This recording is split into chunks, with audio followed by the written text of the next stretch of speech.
El estudio sobre José Ramón López ha sido precario en la sociedad dominicana, Andrés. Tú mismo has señalado que lamentablemente se ha dado a conocer mucho tiempo después de que él hizo todos estos Mucho. trabajos.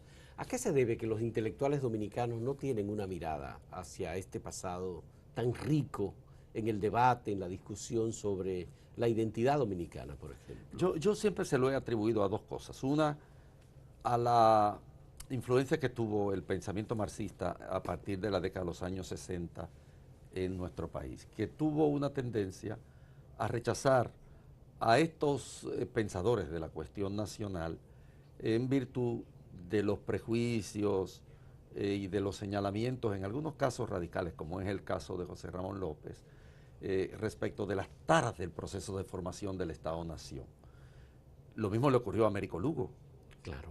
El rechazo a Américo Lugo se da en la coyuntura de los años 60 del siglo pasado, después de la Guerra de Abril, que hay un evento que se llama Hacia una nueva interpretación de la historia dominicana, en la que prácticamente la figura central a desmontar era la figura de Américo Lugo, en razón de que Américo Lugo conformaba de alguna manera el único pensamiento sistémico propiamente dominicano, porque todos sabemos que la única propuesta de regeneración social completa que existe Fue es la formulada de por él. Hostos, es la de Hostos. Y luego está Américo Lugo.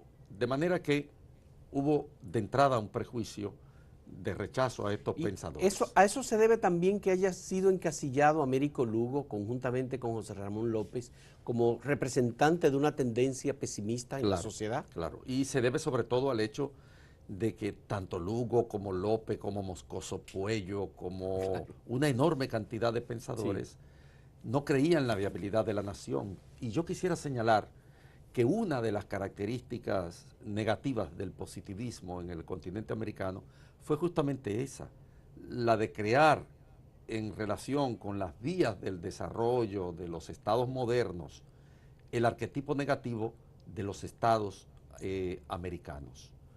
¿Por qué?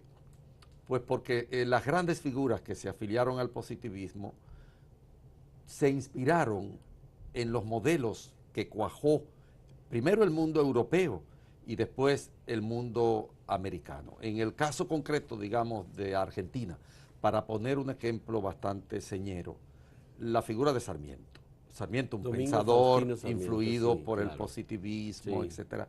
¿Dónde va a buscar los modelos educativos que él trae, importa a la Argentina? Lo va a buscar a Europa, lo va a buscar en el conjunto de los famosísimos 200 y pico de profesores que el modelo sarmentiano lleva a la educación argentina, porque no se confiaba. El positivismo creó un modelo de desarrollo que no se veía materializarse en el mundo americano. Porque ¿qué cosa es el positivismo en esencia? El positivismo es una filosofía, un pensamiento que postula porque las ciencias positivas entren a conformar las determinaciones de la vida social. ¿Y en qué se cuaja? ¿En qué se materializa ese predicamento? En las grandes ciudades, en las ciudades con luces de neón, con trenes, con aviones, con carreteras, con automóviles, en los países donde la ciencia ha impactado la tecnología y crea un elemento de mediación respecto de la vida social que cualifica de algún modo lo que es el objetivo, la función de los Ya, estados modernos. ya. Y como en América no se daban estas cosas, nosotros vinimos a vivir en plenitud de sentido la vida ciudadana, la vida de la ciudad en la década de los años 40 del siglo pasado. Del siglo XX. Es decir, no había forma de materializar lo que la ciencia había conquistado para la humanidad en el mundo americano. Y en consecuencia la reacción fue negar la posibilidad de la formación de los estados nacionales. ¿Qué podemos hacer, Andrés L. Mateo, para relanzar el debate y la discusión en la academia, en el país, en los medios sobre el pensamiento de José Ramón López?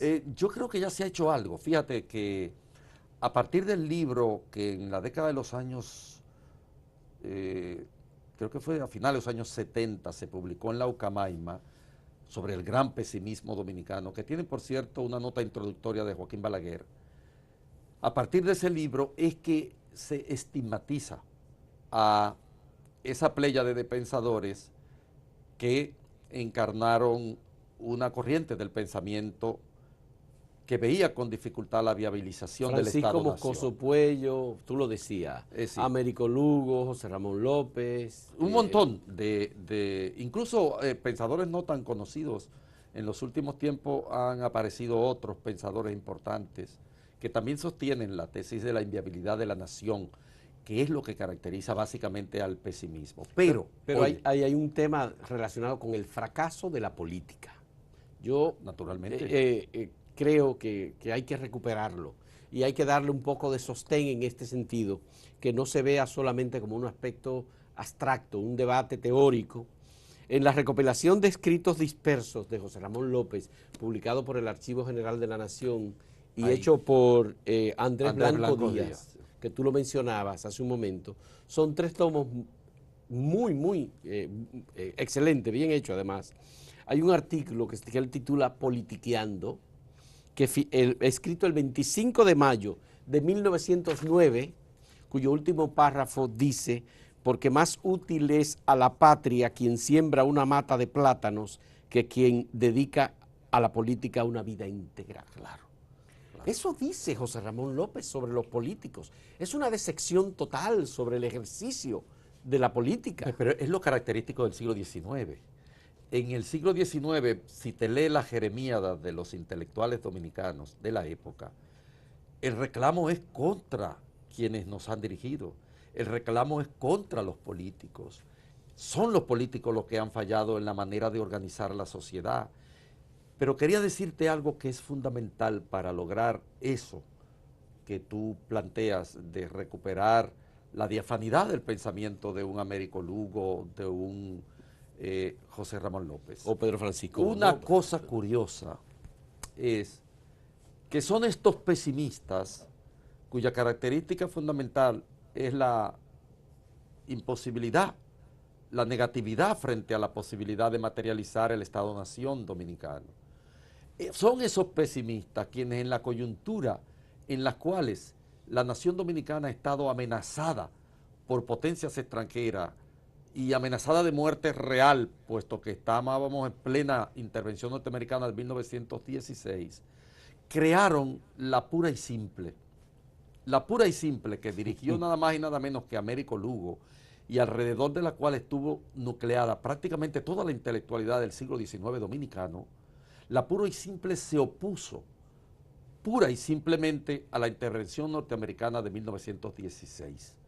Y si aquí hubo una respuesta a esa intervención significativa, no fue la respuesta armada, que como todos sabemos fue más o menos simbólica, fue la respuesta de estos intelectuales que se estigmatizan después como negativistas, como negadores de la nación, como pesimistas, pero que sin embargo, cuando la nación, el pueblo, el país concreto está en peligro de disolución porque una potencia extranjera lo ha invadido, son quienes dan la cara, son quienes se enfrentan a la intervención, son los que plantean una confrontación en defensa del Estado-Nación que ellos mismos en algunos de sus cuerpos teóricos niegan. Habían negado, ciertamente. Américo Lugo recorrió el territorio nacional presentando a Cayo Báez como la figura simbólica del martirio de la sociedad dominicana invadido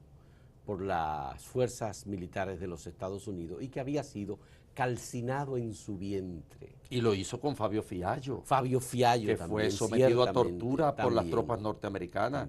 Y lo hizo incluso con figuras como Peñavalle, qué curioso, como Peñavalle, que estuvo preso en una determinada actividad de protesta, uno de los grandes pensadores conservadores de la tradición conservadora de este país, que estuvo preso protestando por la intervención norteamericana. Lo que quiere decir que el pensamiento dominicano es muy rico, es contradictorio, que el estigma de pesimista, tú hablabas de la recopilación de Andrés Blanco Díaz, y yo quisiera establecer en relación con los libros la secuencia que ha seguido el escamoteo de la verdad de estos pensadores. Primero, el estigma surge a partir del libro de la Ucamaima, que tiene un prólogo de Balaguer y creo que es un estudio de Federico Enrique Graterós, no recuerdo claramente. Sí. El libro de la Ucamaima, que es una especie de manual del pesimismo dominicano. Como existe una enorme cantidad de pensadores pesimistas en Venezuela, en Colombia, en muchos países. Bien. Y luego están las publicaciones de la Fundación Corripio, que levantan un poco la figura de José Ramón López.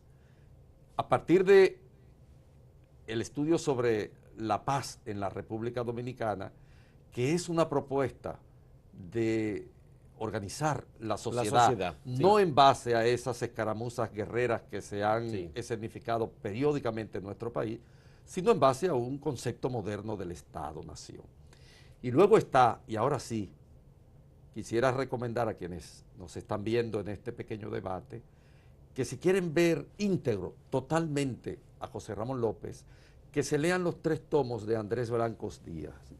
En los 3 tomos de Andrés Blanco Díaz ya tú vas a tener a un corpus y José Ramón López completo, organizado, al pensador verdadero, completo, sin ninguna duda puesto sobre el tapete, no como un pesimista a secas, sino como un pensador que se plantea contradictoriamente y que puede equivocarse en determinado momento, pero cuyas propuestas son muchísimo más contributivas a una forma de vida de relación social diáfana y esclarecedora y honesta que la de un pesimista a secas. Sí. Muchas gracias, Andrés L. Mateo, por aceptar esta conversación sobre José Ramón López, uno de los pensadores de la sociedad dominicana importante, que ha sido, según el Manuel Rueda, uno de los olvidados de las letras. Muchas gracias a ustedes por la compañía y nos despedimos en este ¿Y tú qué dices?, sobre José Ramón López.